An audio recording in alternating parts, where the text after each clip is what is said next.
Hello guys! Kung isa kang college student, graduate student, o di kaya nagbabalak ka na mag-review para sa board exam, pero nag-aalala ka sa gastos, no? Itong video na to ay para sa'yo. So alam naman kasi natin na hindi biro ang gastusin sa pag-aaral. At bukod sa tuition kasi, yung mga miscellaneous fees, yung mga books, project, transportation, internet expenses, at iba pa, pero alam nyo ba na may student loan program ang gobyerno na maaari talaga itong makatulong sa inyong educational expenses.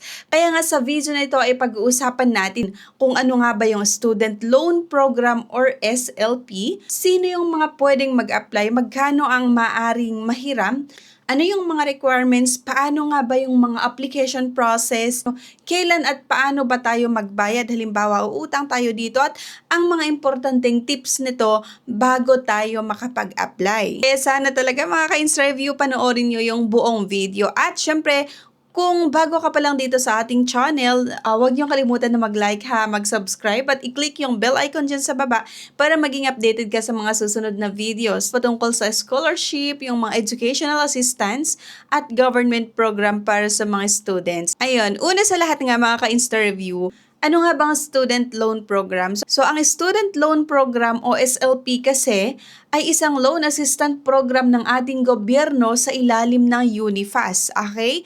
So, layunin nito na tulungan ang mga Pilipinong estudyante na maipagpatuloy ang kanilang pag-aaral kahit may kakulangan sa financial resources. Napakaganda nito na programa ng gobyerno kasi hindi lingid sa kaalaman natin talaga or sa kaalaman ng lahat na talagang sobrang hirap lang magpaaral or mag-aral dahil nga nagsisitaasan yung mga bilihin at syempre yung mga pangangailangan pa sa school, no? At lalong-lalo kung sabay-sabay kayo na nag-aaral, no?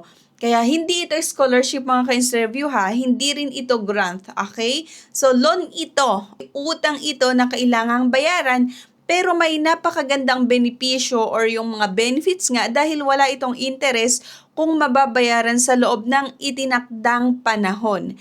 At sino-sino nga ba yung maaring suportahan ng programang ito? Kasama rito ang mga undergraduate students, yung mga graduate studies at medicine, yung mga nagtitake ng medicine, law, at review para sa licensure examinations. Ibig sabihin, hindi lang college students, no, ang pwedeng makinabang dito sa programang ito, pati nga yung mga nagmamaster or magmaster degree, mag-law school, yung mga mag-med school, o mag-review para sa board exam ay maaaring makapag-apply. Kaya nga, napakalaking tulong talaga nito para sa mga estudyanteng nangangailangan ng dagdag financial support.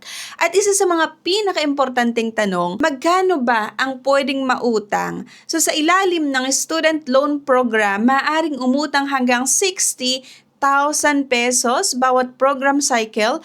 At ngayon, saan ba pwedeng gamitin or maaaring gamitin ang loan na ito? Ito na nga, narito ang mga covered expenses. Una, syempre pwede sa tuition fees.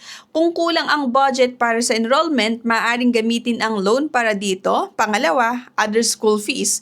Kasama rito ang miscellaneous fees at iba pang required school expenses. Then, pangatlo, yung books at learning materials. Alam kasi natin na mahal ang mga textbook at iba pang educational resources. Pang-apat, yung tertiary education allowance. Maari itong makatulong sa pang-araw-araw na gastusin ng mga estudyante at syempre, panghuli nga, pwede itong gamitin para sa review for licensure examination. Para ito sa mga naghahanda ng board exam, napakalaking tulong lalo sa mga graduates na gustong makapasa sa kanilang licensure examinations. Bakit nga ba magandang option ng student loan program? Una kasi sa lahat, no interest ito talaga. Oo, tama ang narinig nyo mga ka-Insta-Review, walang interest kung mababayaran mo ang loan sa loob ng long term. Ibig sabihin, ang hiniram mo ay yun lang din ang babayaran mo. Hindi lalaki ang utang mo basta makapagbayad ka sa tamang oras. Pangalawa, malaking halaga ang maaring ma-avail, hanggang 60,000 pesos ang maaring hiramin.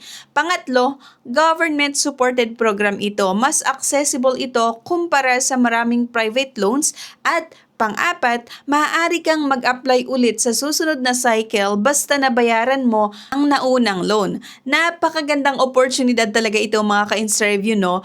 Para sa mga estudyanteng nangangailangan ng financial support. Ngayon naman, pag-usapan natin kung sino ang eligible. Dito nga mga ka-interview, maaaring mag-apply lahat ng mga Filipino undergraduate students, pati yung mga graduate students, ngunit may mga condition dito. Kailangan enrolled ka na sa una, State Universities and College o SUC. Next, CHED-recognized local universities and colleges. At number 3, Quality Assured Private Higher Education Institution. Kailangan din na ang programang kinukuha mo ay nasa CHED registry. Para naman sa graduate studies, medicine, law at licensure examination reviews, pwede pa rin naman mag-apply ang mga estudyanteng hindi nag-avail or hindi nakapag-avail ng student loan program noong undergraduate level nila. Mahalagang tandaan ito dahil nagbibigay ito ng pagkakataon sa mga gustong magpatuloy ng mas mataas na edukasyon. Bagamat maraming pwedeng mag-apply, no, may mga estudyanteng binibigyan talaga ng priority. Kasama rito ang una yung mga estudyanteng hindi qualified sa Tertiary Education Subsidy o TES, yung mga estudyanteng wala sa listahan ng 2.0 at yung mga nag-aaral sa private higher education institutions, yung mga nasa TVET program, mga first-time applicants ng student loan programs. Kaya kung kabilang ka sa mga grupong ito, maaring mas mataas talaga yung chance mong ma-prioritize sa evaluation process. Pero tandaan natin, ang final approval ay nakadepende pa rin sa assessment ng UNIFAS, okay? Ngayon naman, ang pinaka-importanting bahagi, paano ba mag-apply? Siyempre, paano ba tayo makapag-submit, makapag-apply sa loan na ito? Una, kailangan nating kompletuhin ang SLPST application form. Siguraduhin nyo dapat na tama at kumpleto ang lahat ng information. Number 2, kailangan nyo isubmit ito sa inyong school kasama ang mga sumusunod na requirements, yung Certificate of Registration o Enrollment, income tax return ng applicant kung employed, o iba pang mga proof of family income, then yung income return o proof of income ng homemaker. Siyempre, isama nyo na rin yung school ID ng applicant, government-issued ID ng homemaker, 1x1 picture ng applicant, 1x1 picture ng homemaker, at tip lang mga kabeshis, mga classmates, mga students, bago mag-submit, siguraduhin malinaw at updated ang lahat ng mga document or yung mga dokumento para maiwasan ang delay sa processing. Pagkatapos mong mag-sumiti or mag-submit ng anuman sa mga sumusunod, narito naman ang buong process. Ang una, tatanggapin ng school ang iyong application. Number 2, ipe-prescreen ito ng Higher Education Institution o HEI. Number 3, ipapadala ito sa UNIFAS Regional Coordinator para sa evaluation. At 4, ang screened applications ay ipapasa sa UNIFAS Central Office para sa approval. Number 5, maglalabas ang UNIFAS ng listahan ng approve at disapprove applicants. 6, makakatanggap ng notice ang student sa pamamagitan ng school kapag approve ka. 7, pipirmahan mo ang loan documents. 8, ipapasa ng school ang mga dokumento or document mo sa UNIFAS. Number 10, magpapadala naman ang UNIFAS ng DBP ng listahan nga ng approved beneficiaries. Number 10, magbubukas ang students ng account sa Development Bank of the Philippines o DBP. Then 11, kapag kumpleto na ang lahat, ide-deposit ng DBP ang loan proceeds sa account ng school o direkta sa beneficiary depende sa instruction. So mukhang medyo mahaba talaga yung proseso, pero mahalaga na masiguro na maayos at tama ang lahat ng applications. Isa naman sa mga pinakamahalagang bagay na dapat nyong tandaan, lalong-lalo kung nagbabalak kayo na umutang dito, ang loan kasi ay kailangang mabayaran sa loob ng 12 months. So magsisimula ang bilang mula sa panahon kung kailan ibinibigay or ibinigay ang loan sa enrollment period. Kung mabayaran mo ito sa loob ng 12 months, walang interest, di ba? So yun yung pinakamaganda dito kasi wala siyang interest. Pero kapag lumampas ito sa loan terms, magkakaroon na po yan ng interest. So make sure makapagbayad tayo sa loob ng 12 months. Kaya mahalaga talaga na planuhin ang iyong repayment strategy. Makakapagbayad ka ba sa loob ng 12 months? Kaya mo bang bayaran sa loob ng 12 months? Halimbawa, mag-grant yung loan application mo ng 60,000 pesos. So dito, merong dalawang pangunahing paraan paraan ng pagbabayad. Ang una nga, direktang magbayad sa DBP branches over the counter. Pangalawa, magbayad sa school at ang school naman ang mag-remit sa DBP.